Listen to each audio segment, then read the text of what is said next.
тебя.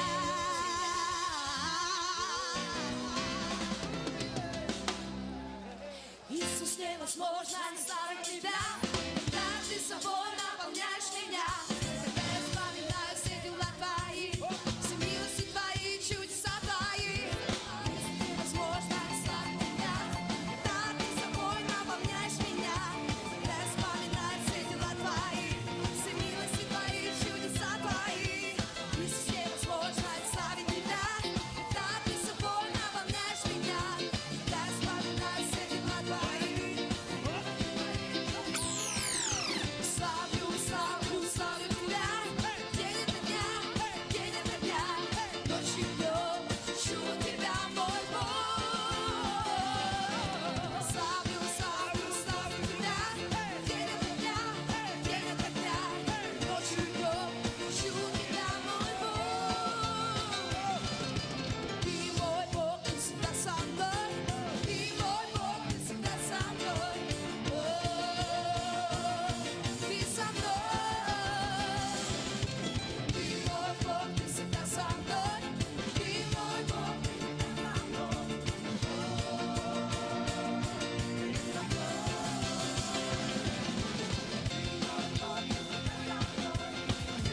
Бог, ты со мной всегда.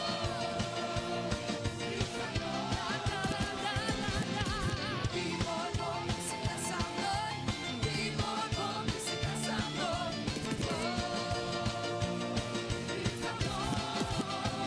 Музыканты славят Господа!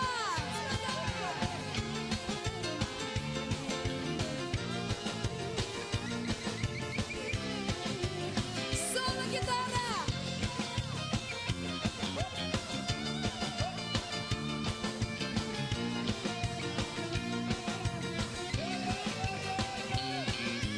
Иисус, невозможно оставить тебя, когда ты собой наполняешь меня.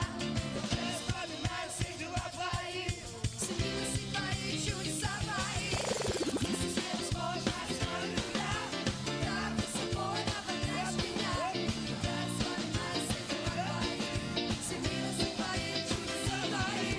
Славлю, славлю, славлю тебя, день ото дня, день ото дня, ночью и днем, чую тебя, мой Бог. Я славлю, славлю, славлю, славлю тебя, день ото дня, день ото дня, ночью и днем, чую тебя, мой Бог. Ты мой Бог, ты всегда со мной, ты мой Бог, ты всегда со мной. Ты со мной,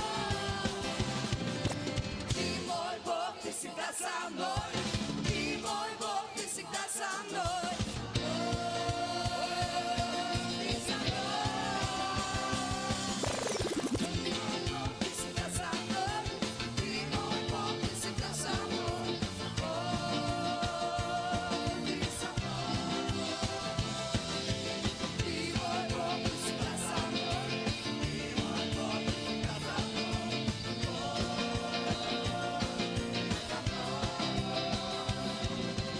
Ты мой Бог, ты всегда со мной. Ты мой Бог, ты всегда со мной. Ты со мной. Ты мой Бог, ты всегда со мной. Ты мой Бог, ты всегда со мной. Ты со мной.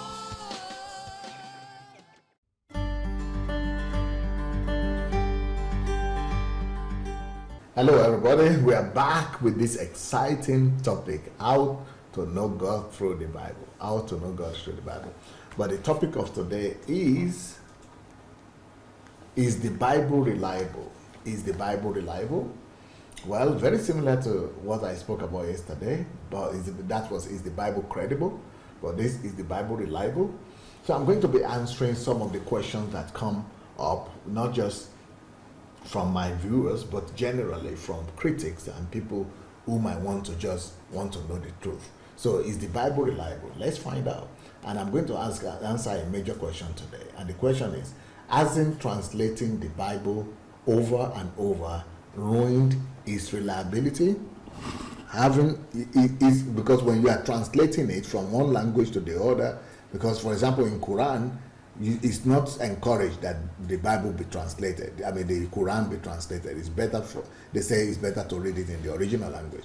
But in the English language, people are translating from one language to the other. Hasn't that ruined its reliability? Well, let's go and check that out. Number one, no. The English translations we have are not the end of a long chain of translations. For example, if it had been that, okay, somebody translated it from Hebrew to Greek, then from Greek to Latin, then from Latin to French, then from French to German, then from German to English, then we could have said something has been lost. But the way it is translated is that they are translated from the original language.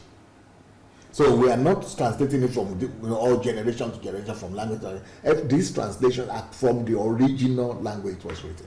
So it's just like, say, I'm talking English now and people are translating it to Russian, direct. So the translation is not as bad. It's not a chain of translation for 2,000 years that people have lost. No, we have the original copies. And we translate the translations, most of the Bible, some of them, of course, are not from the original copy. Some of them are translated from German, some of them are translated from Latin, mainly Latin or Greek.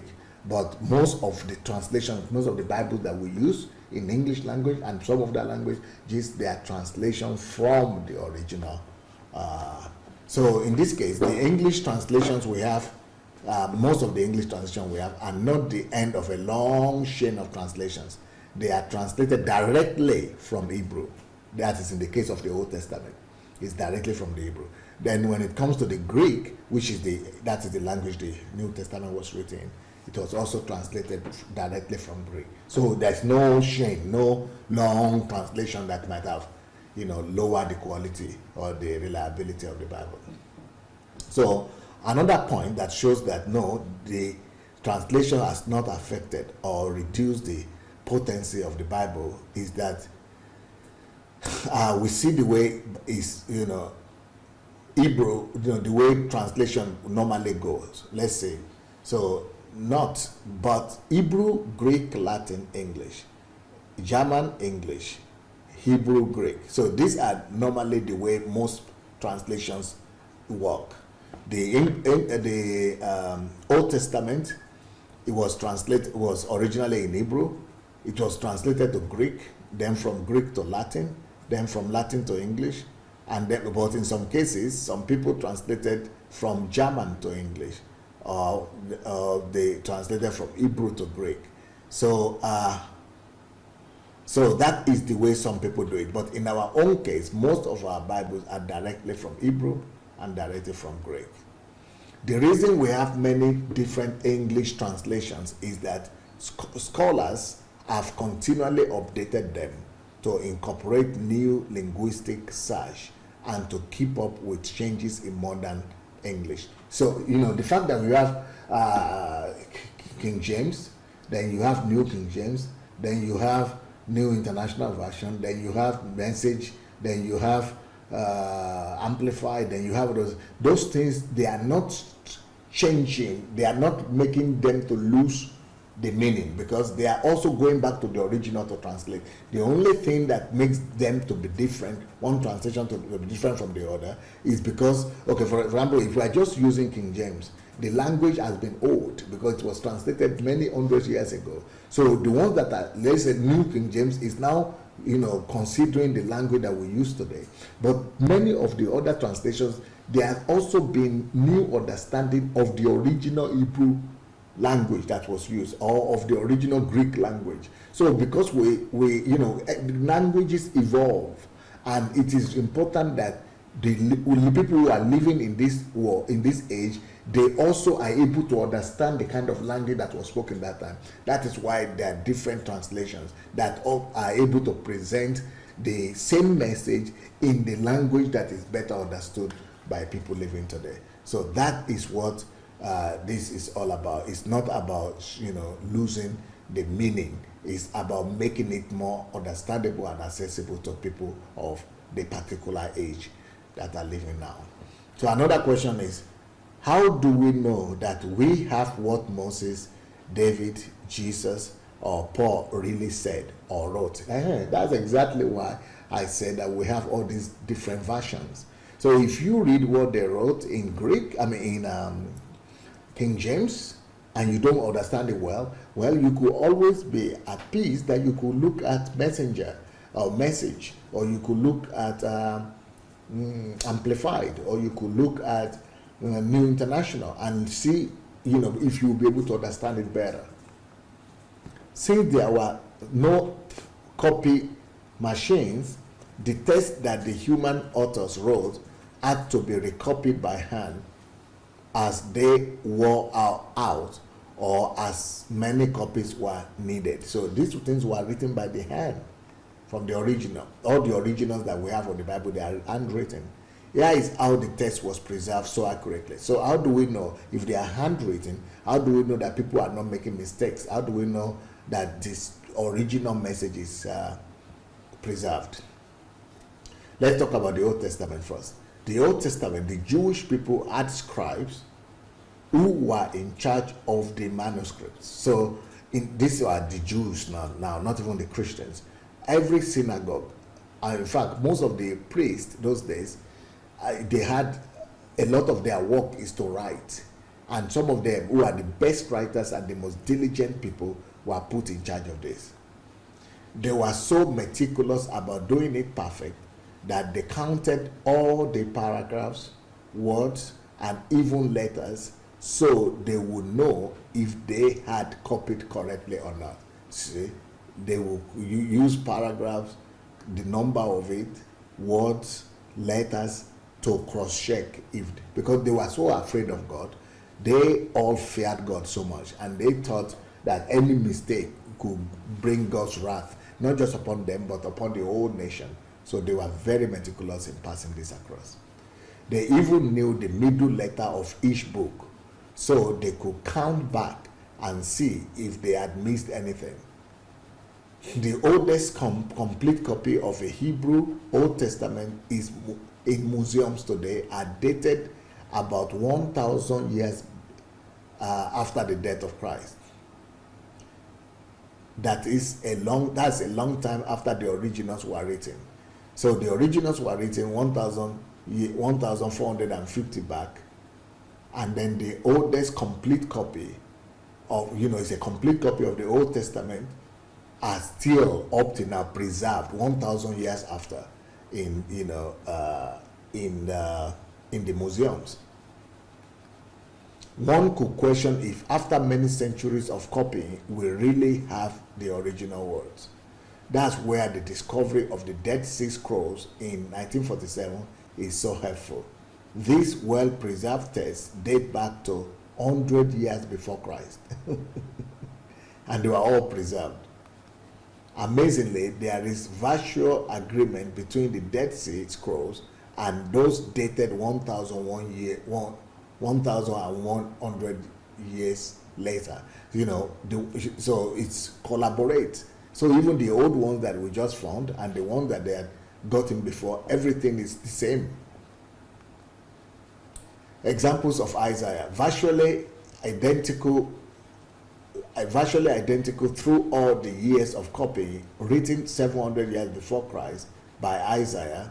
Copies found among Dead Sea Scrolls 100 years before Christ, complete Hebrew manuscripts 1,000 years after death. So they are saying the book of Isaiah that was found 100 years before Christ and the one that they found 1,000 years after Christ, everything is the same. So 700 years before Christ and 1,000 years after, the Old Testament is still the same. So how do we get the Bible that we have today? The New Testament, the reliability of the New Testament Greek text is even more certain than the Old Testament text. So the Old Testament, we have them thanks to the Hebrew and Jewish people, right? And because they were scattered all over the world, that's why it was much more difficult to get them. Some of them were under the sea, some of them were in archaeological discoveries. But with the New Testament, it's much more straightforward. The New Testament was written 45 years after the death of Jesus, between 45 to 90 years, in that period of time, 50 years period, between 45 years, 45 AD and 90 AD. Some fragments of Greek text exist that date back to 120 AD and 150 AD. So, we basically have the original, because they finished writing them by, let's say, 100 AD, and we already have up to now the existing copies that were 20 years after, 50 years after copies. We already have them. That is only 35 years to 100 years after the original that Paul, John, Luke, and others wrote. So it's like the very, very same original. Another big help is that there are 4,000 to 5,000 New Testament Greek manuscripts existing today. Can you believe it? Up to 5,000, between 4,000 to 5,000 original text Greek. But these are the original Greek, not English, not something, but the original Greek are existing today. Copies different. So, like I said with the book, that if you said I wrote this book and you just found one copy, you might doubt it. But when you have 5,000 in different places, you cannot doubt it. By comparing these many copies, scholars can weed out possible copying mistakes, because there are 5,000 copies. You can see where there was any mistake. Compare these two factors of date and number of existing manuscripts and copies with other literature that historians consider accurate. Like, for example, historians consider Plato to be authentic, to be accurate. Caesar, everybody reads Caesar, the Julius Caesar book, right? I mean, the history. Then Herodotus is another historic figure that everybody see as accurate. Aristotle, then the New Testament. So these are the documents that were, or historical documents that were of old something, like at the same time. But there is none of them that has so much authenticity as the New Testament. Let's say manuscripts. When we talk about the manuscript, the oldest manuscript, can you give me this something? The oldest manuscript of Plato that we found was found 1,200 years later, and there are only 7 copies they found. Can you imagine 1,200 years later? That's when they were found. So compare that to less than 100 years with Jesus. Those the ones that means the copies of Plato work that we have in existence now were written only 1,200 years after the man himself existed. And there are only 7 copies of them that we have. So I hope you get it. The manuscripts, these are the people we are talking about. So the thing that were written about him, or that they said he wrote, let's say he lived 1,200 years ago. It was only after 1,200 years of his life that we found the oldest manuscripts. 1,200 years after, and there are only 7 that were found. But with Caesar, it was 900 years later after he lived that they wrote a story about him. So Plato was 1,200, Caesar was 900 years, Herodotus was 1,300 years that it was written about him, Aristotle 1,400 years. But with New Testament, with Jesus, 35 years after he died, we already have written documents about him. And how many copies do we have? 5,000 copies, between 4,000 to 5,000 copies, different copies of his life. Only 35 years, very close to the historical event.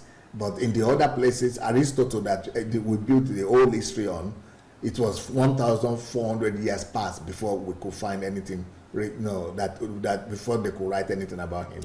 Herodotus, it was 1,300 years past before they could write about him. Caesar, 900 years past before they wrote about him. Plato, 1,200 years past, and people still believe them. Why should they doubt the one that was written almost the same time, while he was still alive, or only 35 years to 100 years after he died?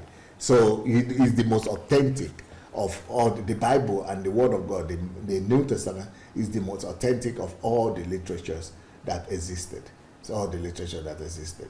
Like for example, Quran, for example, was written only 500 years or the Quran they have now is about, is it 500 years after Muhammad died? So it's much more later, even than the New Testament. So these are proofs to us that the Word of God, the Bible, is the authentic Word of God. The Bible is the authentic Word of God. And so I'm not even comparing it with other religious books. I'm comparing it with historical books that people believe in. Please go and share this message. I'm going to continue proving this fact to you. Like I said, this teaching on how to know God through the Bible is going to be two parts. One part of it, I'm going to be proving the authenticity of the Bible. I'm going to be giving a lot of historical facts to prove to all of us that, you know, the Word of God is the Word of God. The Bible is the Word of God. And then we are going to now begin to go into the details of how to use it, how to study it. So I'm going to continue this tomorrow. But meanwhile, let's go and share the message. Share. And if you have not yet registered for the mentorship program, go and register by going to sundayadelajablog.com/mentorship. sundayadelajablog.com/mentorship. It's for free. Instead of paying $3,000, you can get it for free. Just go register sundayadelajablog.com/mentorship. And also, of course, if you want to attend one of our HMTs, History Makers Training, just write to hmt@godembassy.org. hmt@godembassy.org. If you also want to be receiving my messages or our messages on daily basis, send us your telephone number, send us your WhatsApp number to our WhatsApp number that's on the screen now. Just send your number to our number and we'll be able to be sending you messages on daily basis. But they're going to be short, compressed together so that you don't need to be spending too many hours watching on YouTube or video or using your data. So thank you so much, everyone. And for you to get the books, you can read all my books for free on Kindle Unlimited, or you could buy them on Amazon. But if you want them to be cheaper and you are buying many books, you can buy them from my office by writing to dssbooks@gmail.com. dssbooks@gmail.com. Okay, thank you so much. We'll see you tomorrow. Peace.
New